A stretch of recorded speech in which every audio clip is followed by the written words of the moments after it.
प्यारे दोस्तों, अस्सलामु अलैकुम। आप देख रहे हैं इरफानी नेटवर्क यूट्यूब चैनल। और आज इस वीडियो में मैं आपको बताने वाला हूं कि ऐसा दर्दनाक हैरत अंगेज वाकया जिसको सुनकर यकीनन आपके रोंगटे खड़े हो जाएंगे।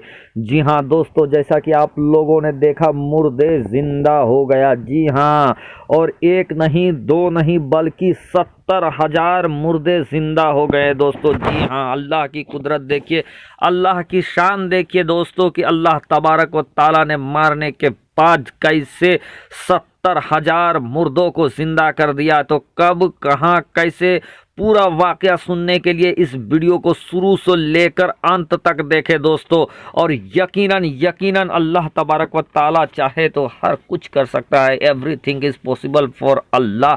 अल्लाह के लिए सब मुमकिन है दोस्तों। और रब तबारक व ताला ने ऐसे चीज किए हैं दूसरे कौमों के ऊपर जिसको सुनकर हमारी रोंगटे खड़े हो जाएंगे। प्यारे आका मोहम्मद मुस्तफ़ा सल्लल्लाहु ताला अलैहि वसल्लम की शान है।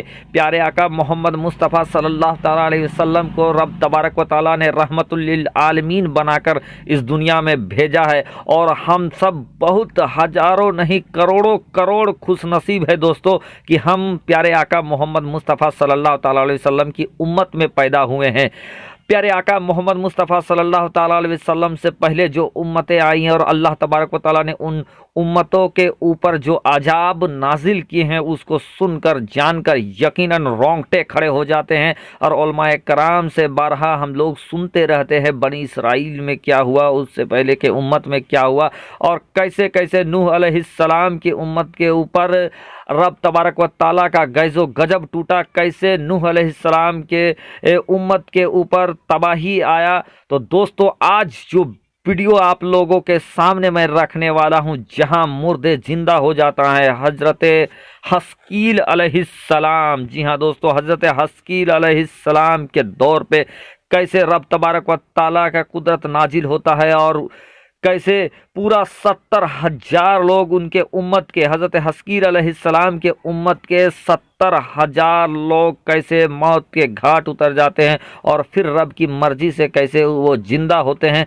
पूरा वाक़या आगे हम बताने वाले हैं। उससे पहले आपसे रिक्वेस्ट करना चाहेंगे, अदबन गुजारिश करना चाहेंगे दोस्तों, अगर आप पहली बार मेरे यूट्यूब चैनल इरफानी नेटवर्क में विजिट कर रहे हैं तो जल्दी से आप मेरे चैनल को कर लीजिए सब्सक्राइब, साथ ही साथ बेल के बटन को ऑन कर दे और ऑल नोटिफिकेशन के ऑप्शन को दबा ले ताकि आने वाला हर वीडियो सबसे पहले आप तक पहुंच सके। तो चलिए दोस्तों, वीडियो स्टार्ट करते हैं। प्यारे दोस्तों, जब जब उम्मत नाफरमान हुआ है, रब तबारक व ताला का गैज़ो गजब उसके ऊपर टूटा है। और ऐसे ही एक वाक़या काफ़ी तेज़ी के साथ इस समय वायरल होता हुआ नज़र आ रहा है, जो वाक़या हज़रत हस्कील अलैहिस्सलाम का है। प्यारे दोस्तों, हज़रत हस्कील अलैहिस्सलाम के बारे में बताया जाता है कि उनको, उनका लक़ब बूढ़ी माँ का औलाद के तौर पर उनको जाना जाता है। जी हाँ दोस्तों, चूँकि उनका जो पैदाइश हुआ था हज़रत हस्कील अलैहिस्सलाम के काफ़ी बाद में, जिस समय उनकी वालदा माजदा जयफुल उम्र हो गई थी, उस समय उनकी पैदाइश हुआ था। इसी वास्ते उनको बूढ़ी माँ का औलाद भी कहा जाता था, हज़रत हस्कील अलैहिस्सलाम का। जी हाँ दोस्तों, और हज़रत हस्कील अलैहिस्सलाम जो थे हज़रत मूसा अलैहिस्सलाम के बाद, मूसा अलैहिस्सलाम के दूसरे तीसरे खलीफा में हज़रत हस्कील अलैहिस्सलाम थे। प्यारे दोस्तों, हज़रत हस्कील अलैहिस्सलाम का ज़माना और हज़रत हस्कील अलैहिस्सलाम की उम्मत, जिनकी तादाद लगभग 70,000 बताया जा रहा है दोस्तों। जिस तरह इस समय पूरी दुनिया के अंदर बला नाजिल हुआ है और इस बला से पूरे दुनिया के लोग बिलबिलाए हुए हैं, उस समय जब हज़रत हस्कील अलैहिस्सलाम का ज़माना था, उसी दौर में दोस्तों हज़रत हस्कील अलैहिस्सलाम जिस शहर में रहा करते थे, वहाँ पर एक बीमारी नाजिल होता है, एक बला नाजिल होता है। और इस बला, ये इतना भयंकर बला था दोस्तों कि लोग यहाँ वहाँ मर रहे थे। तो इसी के डर से हज़रत हस्कील अलैहिस्सलाम के उम्मत के 70,000 अफराद अपने शहर को छोड़कर, जी हाँ दोस्तों, अपने शहर को छोड़कर जंगल की तरफ चले जाते हैं। उनका ये कहना था, मानना था कि वो जंगल की तरफ चले जाएंगे, जंगल शहर को छोड़ देंगे तो वो मौत से बच जाएंगे। बहरकैफ दोस्तों हज़रत हस्कील अलैहिस्सलाम की उम्मत के ये लोग अपने घर मकान को खाली करके, अपने शहर को खाली करके ये जंगल की तरफ चल जाते हैं। दोस्तों बहरकैफ जंगल में जाकर ये रहने लगते हैं, तो ये बात रब तबारक व ताला को बहुत बुरा लगता है दोस्तों। और रब तबारक व ताला ने एक फरिश्ते को इनके कौम की तरफ भेज देता है।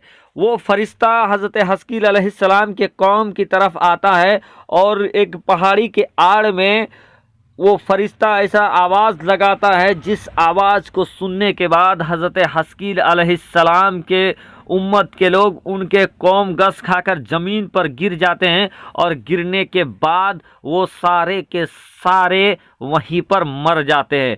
बहरकैफ दोस्तों इस तरीके का मंजर उस जंगल के अंदर हो जाता है दोस्तों कि उनकी लाशें सड़ी की सड़ने लगती हैं, उनसे बदबू नामुदार हो जाता है और उन लोगों को कफन दफन करने वाला तक कोई नहीं बचता है उस जंगल के अंदर। बहरकैफ कुछ वक्त के बाद, सप्ताह गुजर जाने के बाद कुछ लोगों की नज़र वहाँ पर पड़ती है, तो जैसे तैसे उसके कौम के लोगों के चारों तरफ दीवार सा बना दिया जाता है, आड़ सा कर दिया जाता है, जिससे कि दरिंदे इन लाशों को, इन अस्थियों को इधर उधर ना कर दे। बहरकैफ दोस्तों कुछ वक्त गुजरता है और हज़रत हस्कील अलैहिस्सलाम का जाना उसी तरफ से होता है। जब हज़रत हस्कील अलैहिस्सलाम उसी जंगल की तरफ से देखते हैं तो अजीब सा गुजरते हैं, तो अजीब सा महक उनको लगता है, अजीब सा महक, वो उस बदबू को देखते हैं। फिर हज़रत हस्कील अलैहिस्सलाम उधर जाते हैं तो अपनी उम्मत का ये हाल देखकर बहुत ही गमज़दा हज़रत हस्कील अलैहिस्सलाम हो जाते हैं। बहरकैफ दोस्तों रब की बारगाह में हज़रत हस्कील अलैहिस्सलाम अपने दस्त को, अपने हाथ को उठा देते हैं, रब की बारगाह में दुआ करने लगते हैं कि ऐ अल्लाह मेरे उम्मत के को तू फिर से ज़िंदा कर दे। ऐ अल्लाह ये वही उम्मत है जो तुम्हारी किबरियाई बुलंद किया करते हैं। या अल्लाह ये वही उम्मत है जो आपकी बात माना करते हैं और इन्हीं के साथ मैं रहा करता हूँ। यानी कि दोस्तों हज़रत हस्कील अलैहिस्सलाम रब तबारक व ताला की बारगाह में दुआ करते हैं अपनी उम्मत के लिए। बहरकैफ दोस्तों रब की मर्जी, रब के नबी ने जब दुआ किया तो अल्लाह तबारक व ताला ने उस समय हज़रत हस्कील अलैहिस्सलाम के सामने वही नाजिल कर देता है। आवाज़ आती है कि है हस्कील तू जा और जो हड्डियाँ बिखरी पड़ी है उनसे कहो कि तू रब की मर्जी से एक जगह हो जाओ। बहरकैफ दोस्तों हज़रत हस्कील अलैहिस्सलाम जब हड्डियों के सामने जाते हैं और आवाज़ लगाते हैं कि रब की मर्जी से तू एक जगह हो जा, तो जो टूटी बिखरी पड़ी हड्डियां थी, सारे के सारे हड्डियां एक जगह पर जमा हो जाती है, एक एक करके हर हड्डी जमा हो जाती है। फिर हज़रत हस्कील अलैहिस्सलाम के सामने एक वही नाजिल होता है और फिर सदा आती है कि है हस्कील जाओ और उन हड्डियों से कहो कि रब की मर्जी से उनके अंदर गोश्त पोस्त जमा हो जाए, लग जाए। फिर हज़रत हस्कील अलैहिस्सलाम उन हड्डियों के सामने जाकर आवाज़ लगाते हैं कि रब की मर्जी से गोश्त नाजिल हो जाए, लग जाए। बहरकैफ जो हड्डियाँ थे उनमें अचानक से जुम्बिश होता है, वो हड्डी खड़े हो जाते हैं और उसके उन हड्डियों में फिर से गोश्त भरने लगते हैं। फिर से हज़रत हस्कील अलैहिस्सलाम के ऊपर एक आवाज़ आती है, वही नाजिल होता है, कहता है कि इनको कहो, इनके सामने जाकर कि रब के मर्जी से तुम जिंदा हो जाओ। फिर से हज़रत हस्कील अलैहिस्सलाम उनके सामने जाकर ये आवाज़ करते हैं कि रब की मर्जी से ज़िंदा हो जाओ।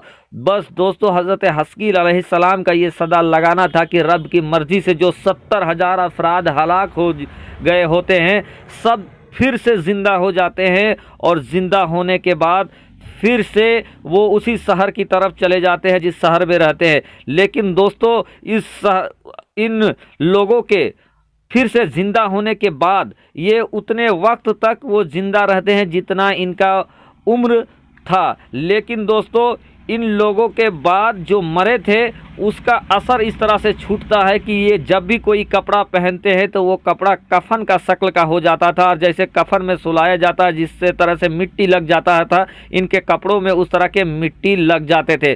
साथ ही साथ दोस्तों इनके नस्ल जो पैदा होता था उसमें बदबू उन बच्चों में बदबू की महक आती थी।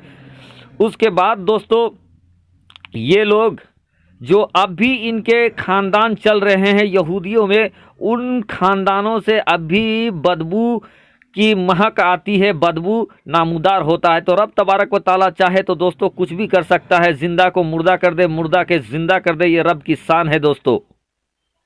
तो दोस्तों जिस हालत में रहे रब का शुक्र अदा करते रहें और प्यारे आका मोहम्मद मुस्तफ़ा सल्लल्लाहु अलैहि वसल्लम पे दरूद व सलाम भेजते रहें कि रब तबारक व तआला के गैज़ो गज़ब से बचे हुए हैं। शुक्रिया, आदाब।